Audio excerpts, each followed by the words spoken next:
Creio que eu não esqueci nenhum, então convido a igreja agora a abrir a palavra de Deus comigo em Lucas capítulo 11. Lucas capítulo 11. Nós hoje continuamos com a nossa série em Lucas, semana passada. Na semana passada eu terminei uma série dentro da série de Lucas, né? Porque eu estive nas últimas 6 semanas falando sobre oração. Nós aprendemos muito com Jesus sobre o que é orar, como orar, para que orar.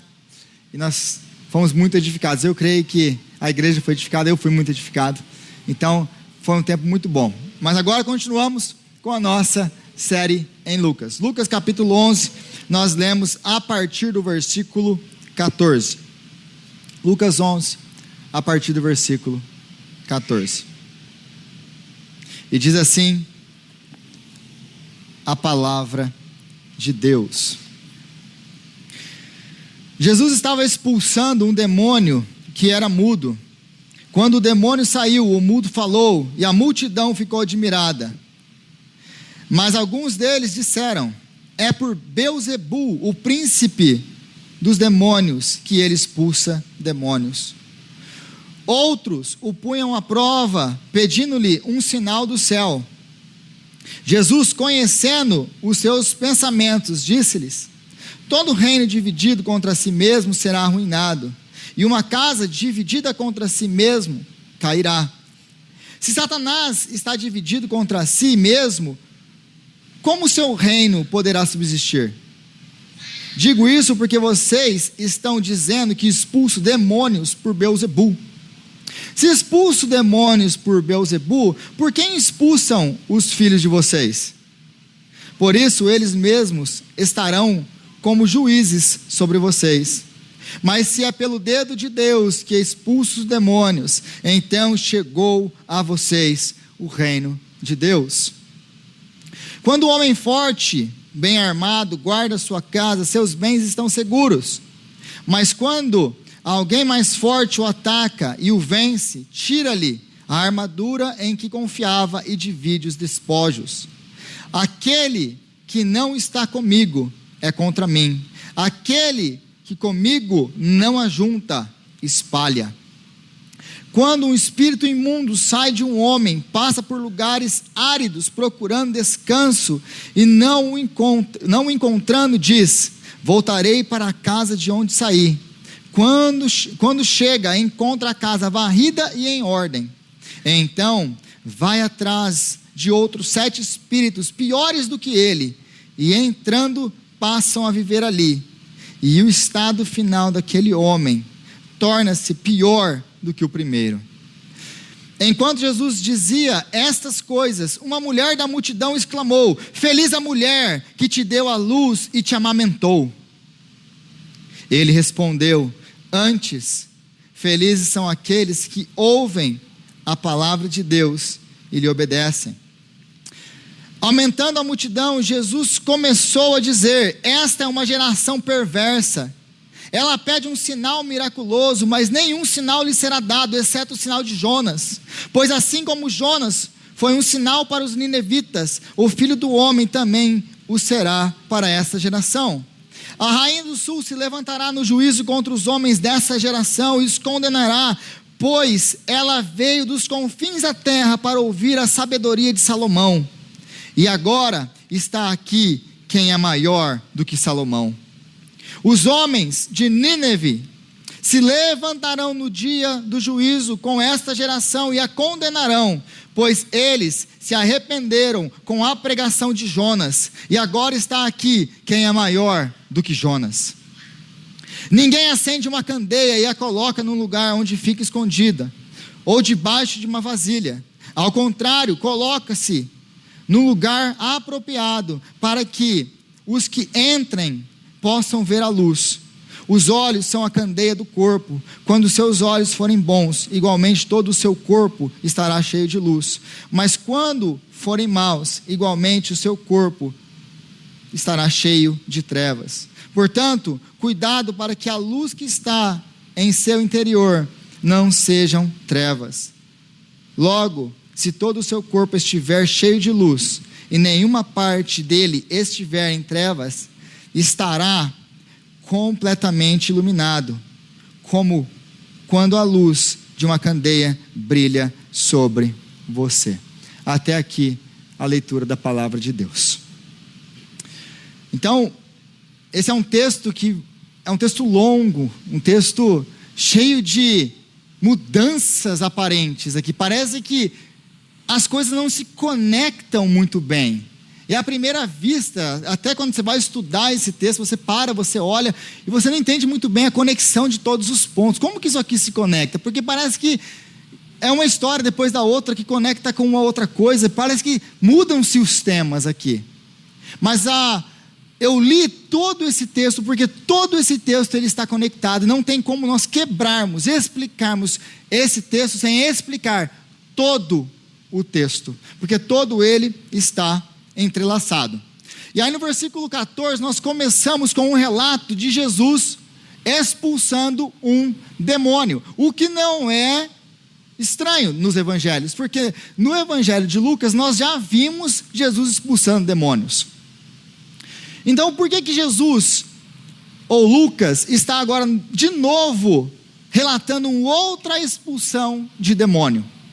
Por que ele está relatando? E nos outros, se você notar, o relato ele é um pouco maior, ele pega alguns versículos a mais, ele explica um pouco mais o contexto do milagre, do que está acontecendo. Mas aqui, Lucas vai direto ao ponto, e ele já fala, Jesus expulsou um demônio que causava mudez, e pronto. E o que ele quer demonstrar, o que ele quer mostrar para nós, o que essa passagem quer deixar clara para nós, é a consequência do milagre. A resposta que as pessoas dão àquilo que Jesus faz e à mensagem de Jesus. Então, por que ele coloca esse demônio em específico, ou essa classe de possessão demoníaca? Aqui existe um homem que está possesso por um demônio, e esse demônio ele faz com que a pessoa não possa falar.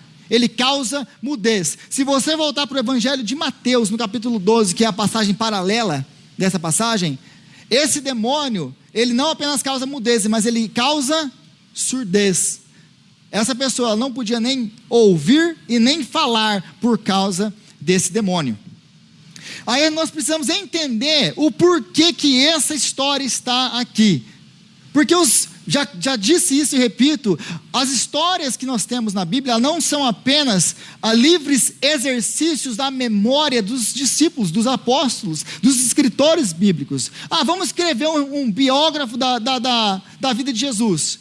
E a gente vai então lembrando do que a gente viveu com ele e vai escrevendo. Não é assim que os evangelhos foram escritos. Eles têm um propósito. Qual o propósito? Revelar quem é Cristo. Quem é Jesus Cristo? E aliás, os primeiros 9 capítulos de Lucas quer responder essa pergunta: quem é este? Quem é este que cura leprosos? Quem é este que perdoa pecados? Quem é este que expulsa demônios com autoridade? Quem é este? Essa é a pergunta dos primeiros 9 capítulos. Do capítulo 9, a partir do versículo 51 em diante, Jesus está indo para Jerusalém, para se entregar por nós na cruz.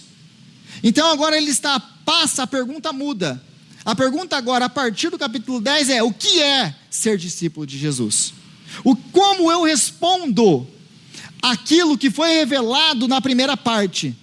Jesus é o Messias. Ele deixa claro isso nos primeiros 9 capítulos. Ele apresenta a sua tese e apresenta as suas evidências. Jesus é o Messias.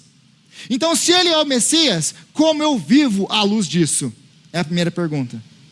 E como eu respondo a esse conhecimento? Se ele é o Messias, como isso influencia ou transforma a minha vida? E é isso que nós vamos ver aqui.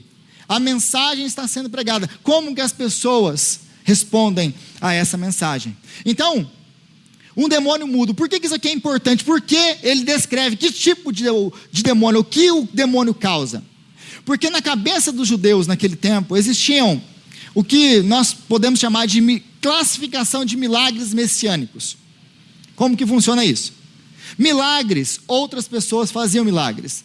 Milagre não é uma coisa única de Jesus. Outras pessoas faziam milagres. Aliás, Jesus nesse texto aqui está dizendo que os filhos de vocês fazem o quê? Expulsam demônios também. Então Jesus não é o único que o quê? Que expulsa demônios. Mas aqui no texto, no versículo 14, ele nos diz que eles ficaram admirados quando ele expulsou o demônio. Por que eles ficam admirados? Porque existia na cabeça dele uma distinção. Esse tipo de demônios, qualquer pessoa pode expulsar. Esse tipo de milagre, qualquer um pode fazer. Mas existe uma certa classificação, que só alguém que tem autoridade vinda do próprio Deus pode fazer. Então, quais são esses milagres? A cura de um demônio, a purificação de um leproso, Por que de um leproso? Porque lembre-se que a lepra está muito associada à maldição de Deus. A pessoa, o leproso, ele não podia ir mais no templo. O leproso, ele está apodrecendo em vida, ele está morto em vida. Lembra que tem várias leis que não pode tocar no morto, senão você está impuro, e etc, etc, etc. Então eles viam a lepra como maldição de Deus. Por quê? Até porque nós temos relatos no Antigo Testamento, como por exemplo Miriam, irmã de Moisés, que foi atacada com lepra por causa de Deus. Deus toca nela com lepra. Então isso vai colocar na mente, no imaginário de Israel, uma classificação. Não, só Deus pode purificar a lepra, porque a lepra é uma maldição de Deus. A outra maldição, ou a outro milagre, supostamente messiânico, é a cura de um cego de nascença. Porque uma pessoa que nascia cega, uma pessoa que nascia com uma deformidade física, ela tinha o que de Deus? Ela tinha sido amaldiçoada por Deus. É por isso que os discípulos perguntam, e os discípulos têm essa mesma cabeça, quando eles estão passando pelo cego de nascença e falam assim: mas Jesus, quem pecou? Foi ele ou foi a mãe dele? Ou foram os pais dele, para que ele nascesse cego?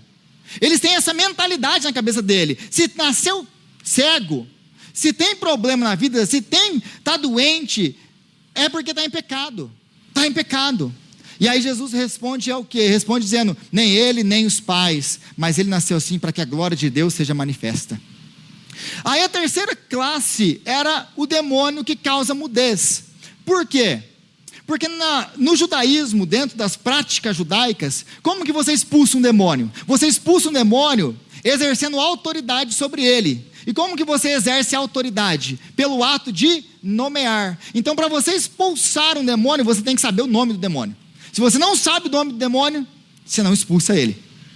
Então, como você expulsa um demônio que causa mudez?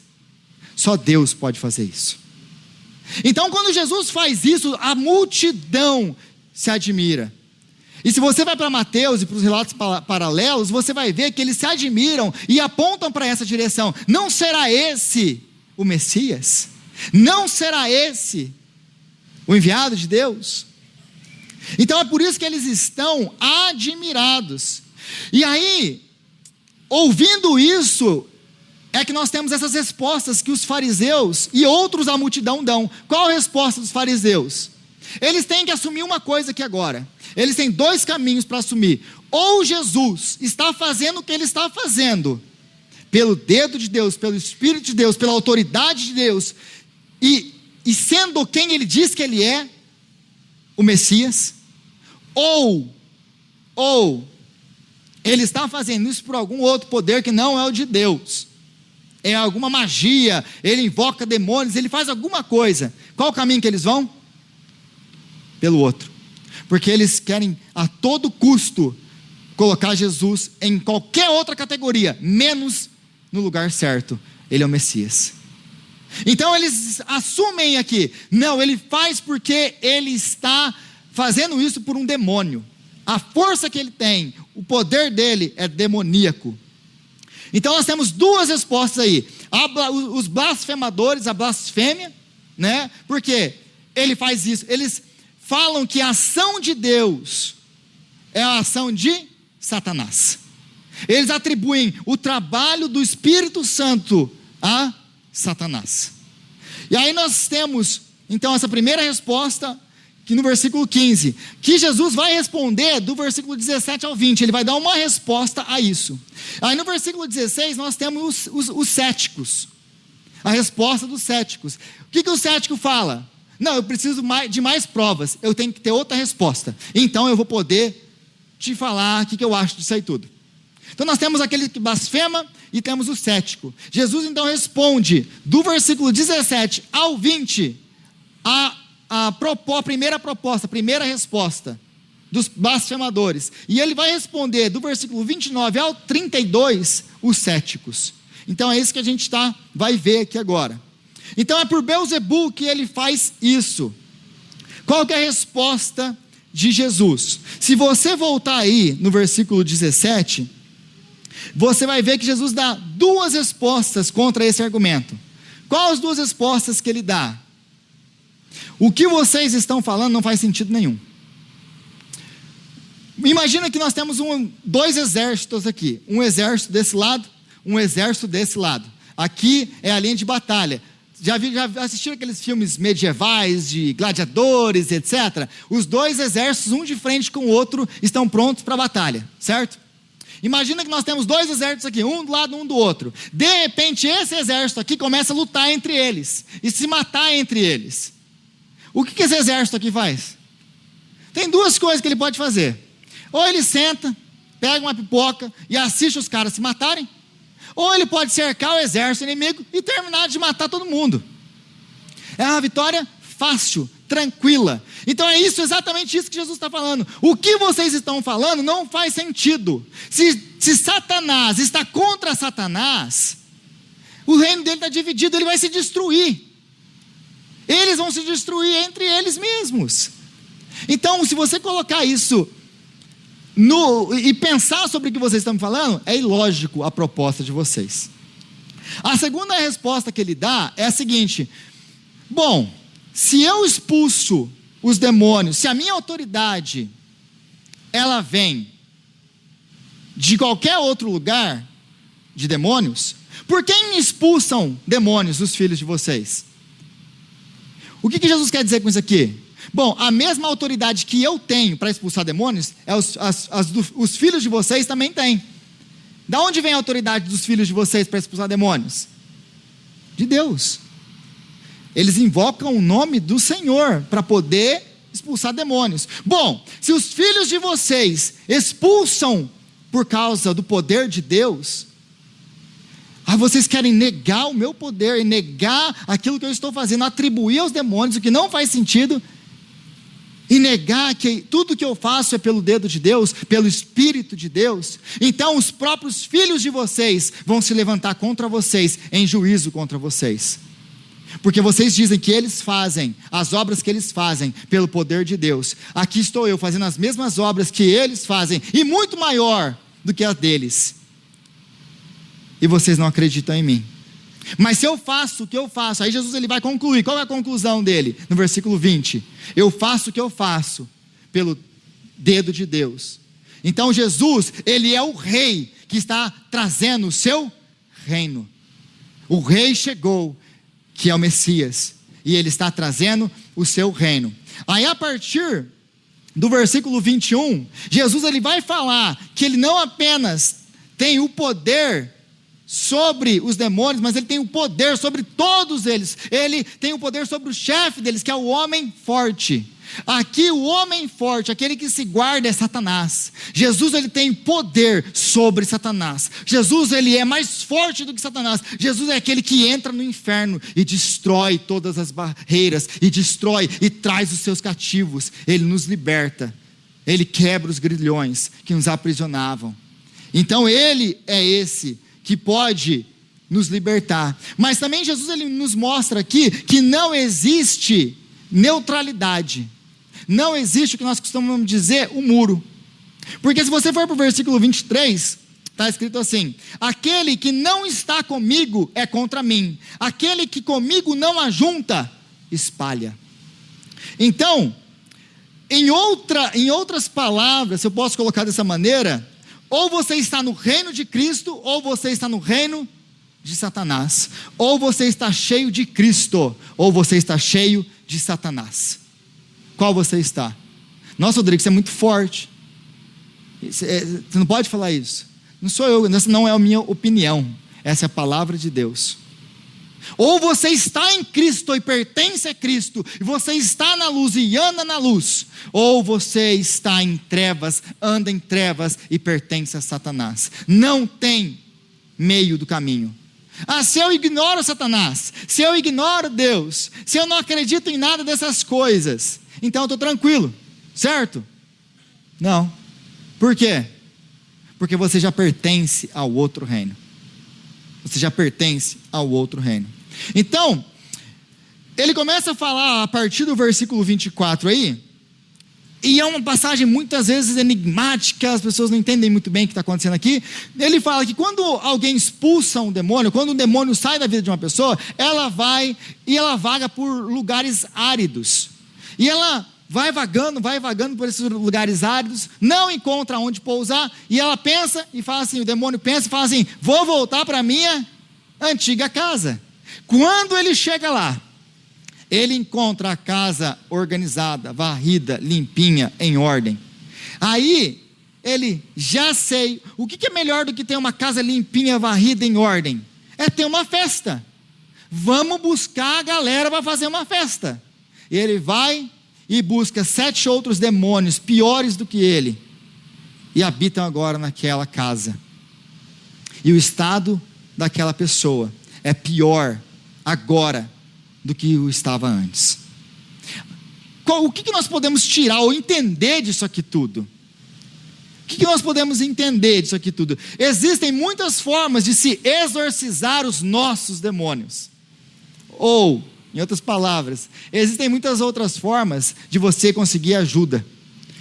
Você não precisa necessariamente ser um cristão para você ser curado de alguma coisa psicológica, para você ter ajuda médica, para você está perturbado, você procura um psiquiatra, alguma coisa, alguém para te ajudar, um conselheiro e etc. Você vai conseguir bons resultados, você vai crescer, você vai melhorar, talvez resolva o seu problema, aquele problema. Então, nós não assumimos que é só quando você é crente que você pode ser curado. Mas Jesus não está dizendo que só dentro do cristianismo você resolve os problemas, ou não é só Jesus que exorciza demônios.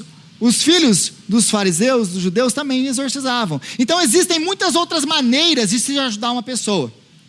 Não existe apenas uma maneira, mas todas as outras, em todas as outras, o final, se não é Cristo, vai te levar a algo muito pior depois. Porque só Jesus vai te levar a verdadeira transformação e libertação. Só Jesus. Por quê? Porque nós sempre vamos nos entregar ao poder de outra coisa. Imagina que você, eu vou dar um exemplo de talvez pessoas que você passou por um momento que você usava drogas, você foi viciado, e aí você vai para uma clínica de reabilitação, você sai da clínica de reabilitação, não é uma clínica cristã e etc, etc. Aí você decide então que eu preciso fazer o quê? Não, eu vou me dedicar à musculação, vou me dedicar a fazer essas coisas aqui. Aí você determina algumas coisas que eu vou fazer isso para que eu possa ser livre disso e não cair mais nisso. Mas você sai de uma escravidão e começa a entrar em outra. E você começa agora a mudar o seu vício. Você só trocou de senhor. A única coisa que você fez foi trocar de senhor. Aí você começa a andar bombadão, saradão e etc. Aí de repente você cai doente. Aí tudo aquilo, seu esforço vai caindo por água abaixo. Aí você pensa assim: do que me adianta fazer isso? E aí você começa a entrar numa depressão, porque você fez disso a razão pela qual viver. Você só mudou o seu Senhor. Mas imagina que você você muda, o seu foco vira agora, não, vou fazer uma carreira para mim, vou ter uma carreira profissional, vou estudar, vou fazer. Tá bom, eu vou estudar, vou fazer. E você começa a fazer, e estudar, e crescer, e de repente, você no auge de tudo, você perde o seu trabalho. E o seu trabalho é a sua vida. A sua carreira é tudo que você tem agora. É aquilo que te trouxe liberdade. Você perde o seu trabalho. Como você está agora? Pior do que antes. Então, se você fizer, em outras palavras, se você fizer de qualquer outra coisa nesse mundo, e de coisas boas, aliás, porque eu estou falando nada pecaminoso em si. Se você fizer de qualquer outra coisa o Senhor da sua vida, que não Cristo, o seu estado final é pior do que o estado inicial. Porque só em Jesus nós temos liberdade completa. Só em Jesus nós podemos andar em novidade de vida e sermos transformados. É por isso que o apóstolo Paulo pode falar o que ele fala. Aprendi a estar satisfeito em toda e qualquer circunstância. Por quê? Porque a minha alegria é o Senhor. Porque se sua alegria é o Senhor, se o centro da sua vida é Deus, então nada pode te conquistar, nada pode te destruir.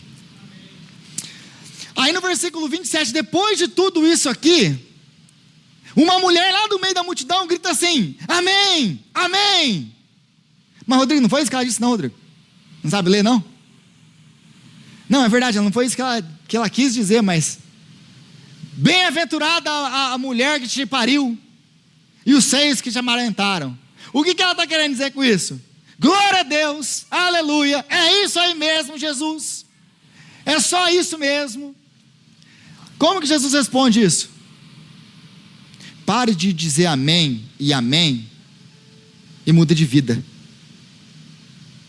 Mas Rodrigo, mais uma vez ele não falou isso. Ah não, ele falou outra coisa, tá, vamos ver o que ele falou. E ele respondeu: antes felizes são aqueles que ouvem a palavra de Deus e lhe obedecem. Porque não adianta eu vir na igreja e falar amém, amém. Ah, eu fui lá, aí dá um tapinha. Nossa, Rodrigo, que pregação boa, né?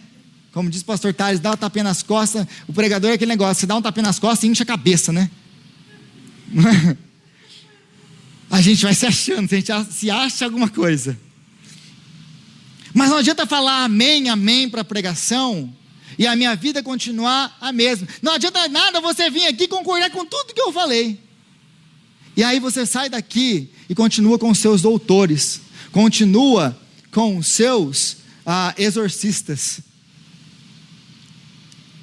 Nós devemos ouvir a palavra e entender a palavra e a palavra nos transformar.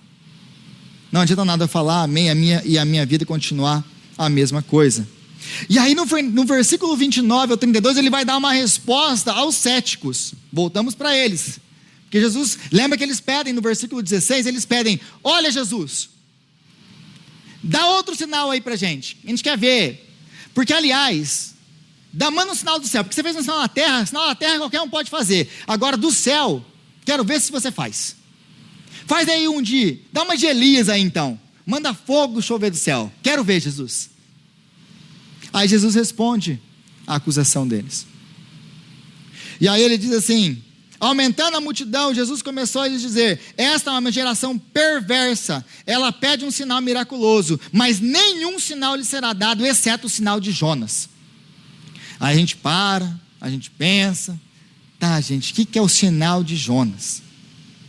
Do que Jesus está falando? O que isso aqui tem a ver com o cético lá atrás? Como isso se conecta com o resto? Qual o sinal de Jonas? Se você conhece a história de Jonas, e eu creio que todo mundo aqui conhece, então eu posso fazer só um resuminho bem rápido sobre a vida de Jonas. Jonas é aquele profeta do norte, que Deus chama para pregar para a cidade de Nínive, ou a capital da Síria. Quem são os assírios? Os inimigos do povo de Deus. A Síria já havia atacado Israel, estava em constante guerra com Israel. Então provavelmente os assírios já atacaram a família de Jonas. Quem sabe, talvez, membros da família, amigos de Jonas já foram mortos pelos assírios, que aliás era um povo muito cruel, muito cruel. Então Deus fala: Jonas, tenho uma missão para você, vai e prega para os ninevitas. Aí você imagina Jonas orando, aí Deus fala: Jonas, eu tenho uma missão para você, vai e prega para os ninevitas. Como é que é, Deus? Consegue ver essa cena ou não? Ô Deus, eu não sei se você entendeu quem são eles ainda. Mas não tem como ir lá. Jonas, vai lá. Vai lá. Às vezes a gente tem uma impressão, gente, quando a gente lê o Antigo Testamento, que no Antigo Testamento tem um Deus bom e no Novo Testamento um Deus ruim no Antigo Testamento e um Deus bom no Novo Testamento. Aliás, alguns teólogos, e desde da patrística, desde os primeiros pais da igreja, já houve essa heresia. É Deus ruim no Antigo Testamento e um Deus bom no Novo. Mas se você perguntar para Jonas, quem é Deus, Jonas? Ah, Deus. Deus, ele é tardio em irar e pronto a perdoar. Deus é misericordioso, Deus é bom. Se eu for pregar para os ninivitas, eu já sei o plano dele, eu já sei o que ele quer. Ele quer que eles se convertam e sejam salvos. Então o que Jonas faz? Some. Como diria um pastor meu no Brasil, deita o cabelo. Deus manda ele para Nínive e ele vai para o oposto, ele vai para Tarsis. Pega o navio para lá. No meio do caminho acontece tudo que você conhece. A tempestade vem, ele está dormindo no barquinho. A tempestade vem. Os marinheiros descobrem que tudo aquilo que está acontecendo por causa de Jonas. E aí eles ficam aterrorizados quando Jonas fala: não, meu Deus é o Deus do céu e da terra, que criou céu, terra e mar. Tá, e como que você foge de um Deus desse? E aí eles perguntam: o que a gente faz agora? Me joga no meio da tempestade e tudo isso vai passar. E tudo isso vai passar. Aí eles não querem, chega num ponto que ele tem que jogar. Eles jogam e a tempestade se acalma. E aqueles marinheiros entendem que o Deus de Jonas é o verdadeiro Deus. E eles se convertem ao verdadeiro Deus. A baleia pega Jonas, joga na praia. Ele anda um bocadinho para chegar aonde ele tinha que chegar. Porque é sempre assim, gente. Sempre assim. Tem duas maneiras para você obedecer à vontade de Deus para a sua vida. Tem o jeito fácil e o jeito fácil. Porque para Deus não existe jeito difícil. A vontade dele, o decreto dele vai se cumprir. A diferença é, você podia ter pegado seu barquinho e chegado de barco lá. Agora, porque você desobedeceu, você vai dar uma andadinha. E se eu deixar uma tarefa para a igreja, vai ver quantos quilômetros Jonas teve que andar para chegar lá. E depois a gente conversa. Então Jonas chega na cidade e ele sai pregando na cidade, porque Deus manda. E Jonas faz a pior pregação de toda a Bíblia, talvez de toda a história. Por quê? Porque ele odeia os ninivitas. Então Jonas chega na cidade, ele passa a cidade andando. E como que ele prega? Como eu, né? Ele pega, coloca um palanque lá e ele começa a advertir pecadores, mostrando na palavra do Senhor que eles são pecadores, que eles têm que se arrepender. É isso que ele faz? Não. Ele faz a pior pregação da história. Qual que é a pregação? Vocês não se arrepender, vai morrer. Vocês não se arrepender, vai morrer. E vai passando a cidade inteira assim, falando daquele jeito que tomara que eles não me entendam. Por quê? Porque Jonas sabia uma coisa: Deus é bom. Se eles ouvirem, eles vão se arrepender e Deus vai deixar de castigá-los. E o que acontece? Qual que é o final da história de Jonas? O que acontece com Nínive? Eles se arrependem e o Senhor os perdoa. Então qual que é o sinal? Do que Jesus está falando aqui? Qual a lição que nós podemos tirar da vida de Jonas com isso tudo? Jonas foi chamado para pregar para o povo, inimigo do seu povo, o povo que ele odiava. Ele foi por obrigação e não por amor. Ele não vai por misericórdia, ele não vai por amor, ele vai porque ele tem que ir, porque Deus obrigou, porque para Deus, mais uma vez, tem o jeito fácil e o jeito fácil, e você vai obedecer a palavra de Deus. Se ele te mandou ir, meu irmão, vai. Como diz o pastor Jeremias, se Deus mandou você sentar, não procura cadeira não, põe a bunda no chão, vai ser bom para você, vai ser melhor para você. Jonas, ele os odiava tanto que estava disposto a morrer do que pregar para eles. Quando Jonas entra no barco lá, ele não tem problema nenhum de falar assim: me joga para que a ira de Deus passe. Por que ele não tem problema nenhum? Porque dessa maneira eu morro, mas os ninevitas não se convertem. Você consegue imaginar o ódio desse homem para com aquele povo? Eu prefiro morrer do que pregar para eles. Eu prefiro morrer do que a conversão deles. Eu prefiro morrer do que Deus perdoá-los. Conhece gente que odeia assim? Jonas odiava assim. Ele faz a pior pregação da história. E qual é o resultado da pior pregação da história? Nínive toda se converte. Nínive se converte. Tá, e o que tem isso a ver com tudo que Jesus está falando aqui? Jesus é o nosso Jonas. Porque ao contrário de Jonas, Jesus foi chamado para pregar aos seus inimigos. É a única coisa que eles têm em comum.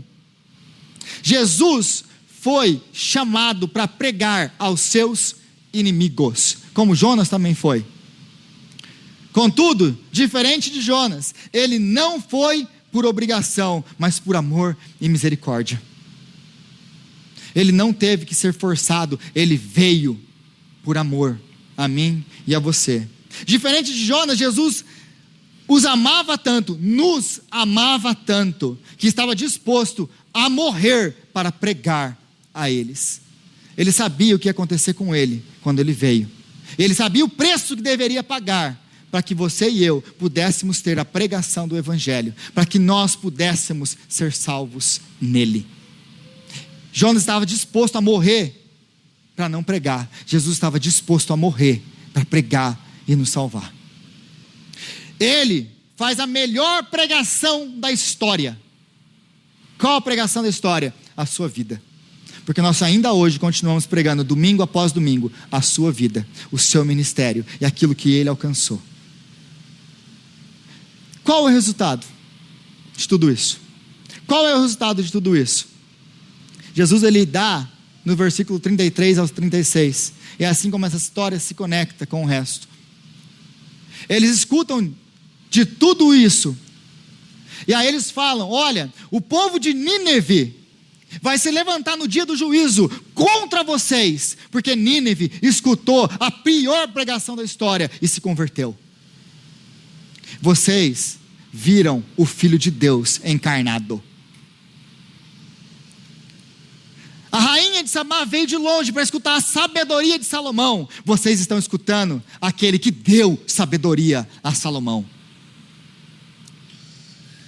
Então, nos últimos dias, esses povos se levantarão contra nós, que muitas vezes temos olhos para enxergar, mas não queremos ver. É por isso que eu dei o título a essa pregação. Nós temos olhos para enxergar, mas nós não queremos ver. Nós vemos Jesus sendo pregado de novo, e de novo, e de novo, e de novo. Mas a minha vida não muda. Eu continuo o mesmo. Eu falo amém, amém, mas continuo vivendo da mesma maneira. Os olhos são a candeia do corpo. Se os seus olhos são bons, se os seus olhos são iluminados, todo o seu corpo está iluminado com luz. É isso que Jesus está dizendo aqui. Ou os nossos olhos, e ele está se referindo aqui aos fariseus, aqueles que duvidam dele. Vocês estão escutando tudo isso, mas vocês não se convertem. Vocês querem e preferem a escuridão do que a luz. É o que diz Jesus lá em João capítulo 3, que a luz veio, mas os homens amaram mais as trevas do que a luz. A pergunta de Jesus é: como estão os seus olhos? Você tem escutado a pregação do Evangelho de novo, e de novo, e de novo. Os seus olhos são iluminados? Porque se os seus olhos são iluminados, você vai andar em luz, e as suas veredas, o seu caminhar vai ser reto e justo. Mas se os seus olhos são maus, se você vem e você escuta, mas a sua vida não muda, não é transformada, você anda em escuridão. Mas se você anda na luz, você está iluminado, e a sua luz vai resplandecer sobre aqueles que estão ao seu redor, e você vai trazer outros para a luz. Amém? Senhor, nós te agradecemos pela sua palavra, e pedimos a ti, ó Pai, que o Senhor venha nos dar graça para andar na luz. E não apenas sermos ouvintes, mas praticantes da tua palavra. É o que nós oramos, em nome de Jesus. Amém.